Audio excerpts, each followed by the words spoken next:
Stepney's visit to Sir Topham Hatt's railway was coming to an end. "We shall miss you," said Sir Topham Hatt.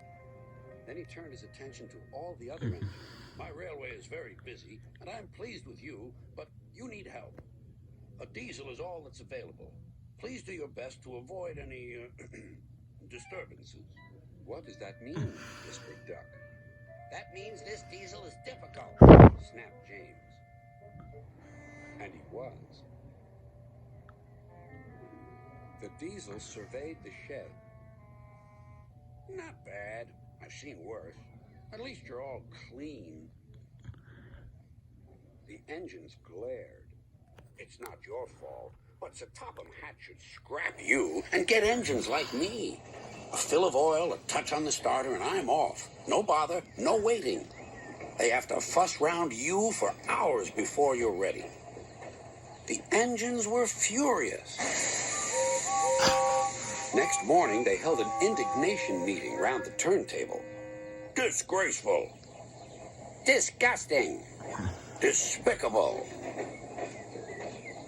To say such things to us," cried Donald and Douglas, "is to teach them a lesson we'd be wanting. Now, how do we do it?" Their chance came sooner than expected. The diesel was purring comfortably. An inspector watched a fitter making final adjustments. The wind tugged at the inspector's hat. The diesel was ready. "Look at me, Duck and Stepney. Now I'll show you something." He rolled proudly toward his coachings. Then it happened.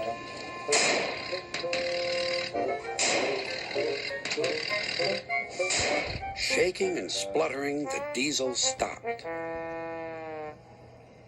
Meanwhile, the inspector was looking for his hat. The diesel seethed with fury as Duck and Stepney pushed him back to the shed. "My hat!" exclaimed the inspector. "You sucked it through your air intake." "Bother your hat. The heavy train's due out. You'll have to take it, Duck. Stepney, will you help, please?" "Thank you, sir," cried Stepney. "I'd like a good long run on my last day." The engines were soon ready. "Gordon will take over from halfway, so get the train to there. Good luck." "Don't worry," smiled Stepney. "We'll get there, and be early, too." The cavalcade moved carefully over the rails and out to the open line.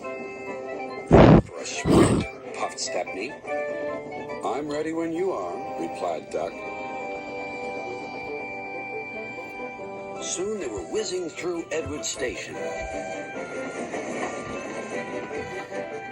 And next they charged at Gordon's Hill beyond.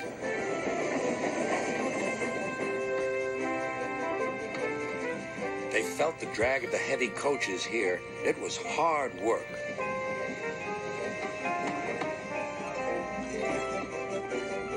At last they were running smoothly along the line toward the big station.